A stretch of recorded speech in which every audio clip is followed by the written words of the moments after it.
ಈ ಪುರುಷ ಅಹಮಿಕೆ ಏನಿದೆಯಲ್ಲ ಅದನ್ನು ಪ್ರಶ್ನೆ ಮಾಡುವಂಥ ಒಂದು ಶರ್ಮಿಷ್ಠೆಯ ಕ್ಯಾರೆಕ್ಟರ್ ಮೂಲಕ ಬಹಳ ಕ್ರಾಂತಿಕಾರಿಯಾದಂಥ ಹೆಣ್ಣಿನ ಮನೋರಂಗವನ್ನು ಬೇಲು ರಘುನಂದನ್ ಅವರು ಶರ್ಮಿಷ್ಠೆಯಲ್ಲಿ ಕೊಟ್ಟಿದ್ದಾರೆ.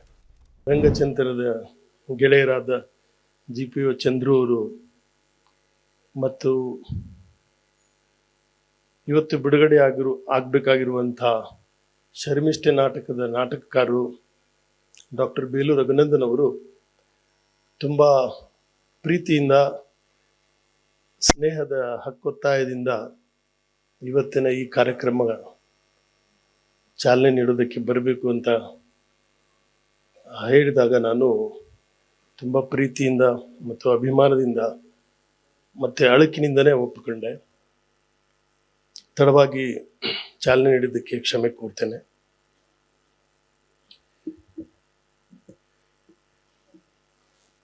ವಿಶೇಷವಾಗಿ ಬೇಲೂರು ರಘುನಂದನ್ ಅವರ ಪ್ರತಿಯೊಂದು ನಾಟಕದ ಸಮಾರಂಭಕ್ಕೆ ನಾನು ಹೆಚ್ಚು ಕಡಿಮೆ ಪ್ರೇಕ್ಷಕನಾಗಿ ಮತ್ತು ಅತಿಥಿಯಾಗಿಯೂ ಕೂಡ ಭಾಗವಹಿಸಿದ್ದೇನೆ.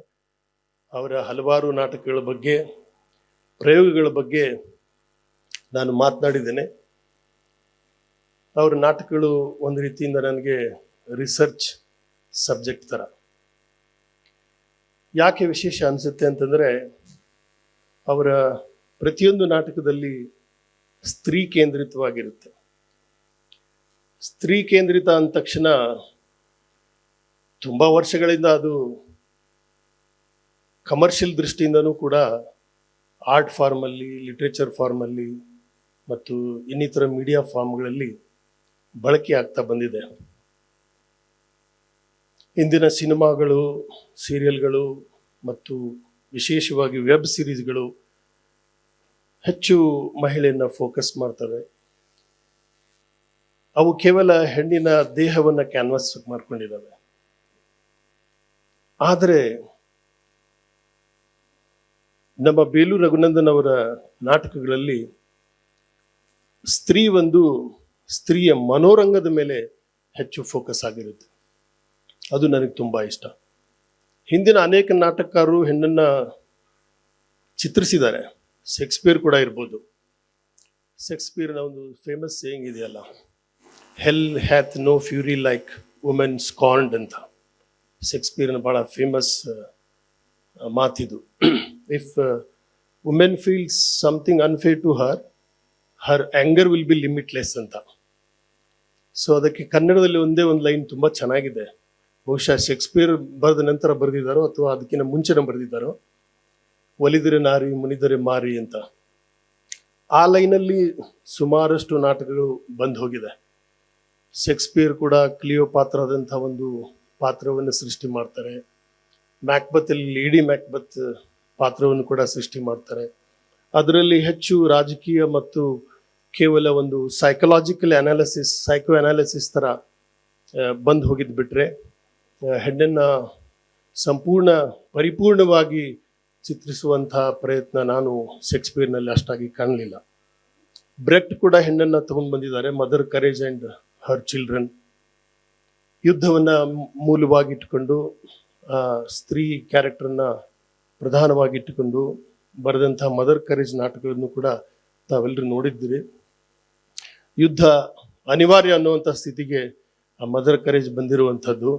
ಎಲ್ಲೆಲ್ಲಿ ಯುದ್ಧ ನಡೆಯುತ್ತಾ ಅಲ್ಲಲ್ಲಿ ನನ್ನ ಡೇರೆಯನ್ನು ತೆಗೆದುಕೊಂಡು ಹೋಗ್ತಾನೆ. ಅಂದರೆ ಯುದ್ಧ ಮತ್ತು ವ್ಯಾಪಾರದ ನಡುವಿನ ಸಂಬಂಧವನ್ನು ಹೇಳ್ತಾ ಅಲ್ಲಿ ಮದರ್ ಕರೇಜ್ ಅನ್ನುವ ಒಂದು ಕ್ಯಾರೆಕ್ಟರ್ನ ಎಸ್ಟಾಬ್ಲಿಷ್ ಮಾಡಿದ್ದು ಬ್ರೆಕ್ಟಿನ್ ನಾಟಕಗಳಲ್ಲಿ ನಾವು ನೋಡಿದ್ದೀವಿ. ಹಾಗೆ ಕನ್ನಡದಲ್ಲಿ ಸುಮಾರು ಜನ ಟ್ರೈ ಮಾಡಿದ್ದಾರೆ. ಕನ್ನಡದಲ್ಲೂ ಹೆಣ್ಣನ್ನು ಪ್ರಧಾನವಾಗಿ ಇಟ್ಕೊಂಡು ಅನೇಕ ನಾಟಕಗಳು ಬಂದಿದೆ. ಮರಾಠಿಯಲ್ಲೂ ಕೂಡ ಬಂದಿದೆ. ವಿಜಯ್ ತೆಂಡೂಲ್ಕರ್ ಅವರು ಕಮಲಾ ಅನ್ನೋ ಒಂದು ನಾಟಕ ಬರೀತಾರೆ. ಬಿಹಾರ್ ಮತ್ತು ಉತ್ತರ ಪ್ರದೇಶದಲ್ಲಿ ಹೆಣ್ಣನ್ನು ಮಾರಾಟ ಮಾಡುವಂಥ ಒಂದು ವಿದ್ಯಮಾನ ಏನಿದೆ ಅದನ್ನು ಸೆಂಟ್ರಲ್ ಆಗಿ ಇಟ್ಕೊಂಡು ವಿಜಯ್ ತೆಂಡೂಲ್ಕರ್ ಅವರು ಕೂಡ ಕಮಲಾ ಅನ್ನುವಂಥ ನಾಟಕಗಳನ್ನು ಬರೆದಿದ್ದಾರೆ. ಅದ್ರ ಜೊತೆಗೆ ಭೀಷ್ಮ ಸಹಾನಿ ಮಾಧವಿ ನಾಟಕದ ಮೂಲಕನೂ ಹೆಣ್ಣಿನ ಮನೋರಂಗವನ್ನು ಸ್ವಲ್ಪ ಪರಿಣಾಮಕಾರಿಯಾಗಿ ಕಟ್ಟಿಕೊಡುವಂಥ ಪ್ರಯತ್ನವನ್ನು ಮಾಡಿದ್ದಾರೆ.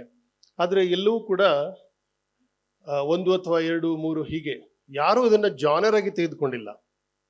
ಬಟ್ ನಮ್ಮ ಡಾಕ್ಟರ್ ಬೇಲೂರು ರಘುನಂದನ್ ಅವರು ಒಂದು ಜಾನರ್ ಆಗಿ ಸ್ತ್ರೀ ಕೇಂದ್ರಿತ ನಾಟಕಗಳನ್ನ ಬರೆಯೋದಕ್ಕೆ ಮುಂದಾಗಿದ್ದು ನನಗೆ ತುಂಬ ವಿಶೇಷ ಅನಿಸುತ್ತೆ. ಅವರ ಹಲವಾರು ನಾಟಕಗಳಲ್ಲಿ ಹೆಣ್ಣೆ ಪ್ರಧಾನವಾಗಿ ಕಾಣಿಸುತ್ತೆ. ಅದು ರಕ್ತವರ್ಣ ಇರ್ಬೋದು, ಪಂಚವರ್ಣ ಇರ್ಬೋದು, ಶರ್ಮಿಷ್ಠೆ ಇರ್ಬೋದು, ಹೀಗೆ ಹಲವಾರು ನಾಟಕಗಳಲ್ಲಿ ಅವರು ಸ್ತ್ರೀಯನ್ನ ಮನೋರಂಗವನ್ನ ಹೆಚ್ಚು ಕೇಂದ್ರೀಕೃತವಾಗಿ ಚಿತ್ರಿಸ್ತಾರೆ. ಶರ್ಮಿಷ್ಠೆಯಲ್ಲಂತೂ ಬಹಳ ಅತ್ಯುತ್ತಮವಾದಂತಹ ಒಂದು ಪ್ರಯತ್ನ. ಪುರಾಣದ ಪಾತ್ರವಾಗಿರಬಹುದು, ಪುರಾಣದ ಒಂದು ಪಾತ್ರವನ್ನ ಸಮಕಾಲೀನ ಸಂದರ್ಭಕ್ಕೆ ಸಮೀಕರಿಸಿ ವಿಶ್ಲೇಷಣೆ ಮಾಡತಕ್ಕಂತಹ ಒಂದು ದೊಡ್ಡ ಪ್ರಯತ್ನ ಶರ್ಮಿಷ್ಠೆಯಲ್ಲಿದೆ. ಯಯಾತಿ ಎಷ್ಟೋ ಜನ ನೋಡಿರಬಹುದು, ಕಾರ್ನಾಡವರು ಯಯಾತಿ ನಾಟಕವನ್ನ ಬರೆದಿದ್ದು.